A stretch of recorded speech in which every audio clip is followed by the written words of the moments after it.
Hey people, so we are at this place called Ivara Fashions, and I'm particularly impressed because if you were to take a look, you get a set of 3 earrings for just 399, which is 400. So that, and I had liked certain earrings in the morning when I came, and now when I take a look, they are not available anymore. So that's how fast it's selling.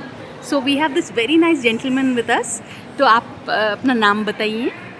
My name is Vinod. Okay. So Vinod, tell us about Ivara Fashions.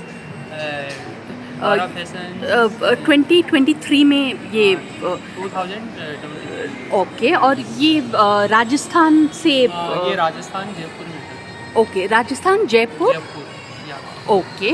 और ये सारे जो products हैं stainless steel से बनते हैं ना? Stainless steel होता है और उसमें मेटल एंटी टार्निश मेटल रहता है. ओके. और इसका स्टार्टिंग रेंज क्या है? स्टार्टिंग रेंज 199 स्टार्टिंग रेंज है.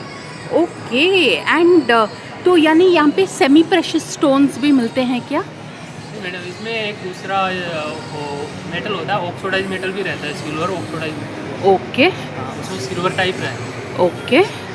So this is very impressive. And to yani earrings, bracelets, and at any given point there are so many people also who come to.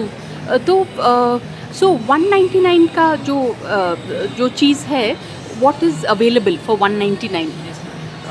वो earrings हैं शायद. Earrings है, anklets है.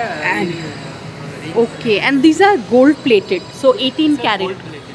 Okay, so this is so nice. And is it available on Amazon? It's- हमारा इवारा fashion का app है, उसके अंदर Acha, it's available on an app. So this is so interesting. Online shopping. Okay, so I'm so glad I'm here. And on that note, thanks for watching and please subscribe.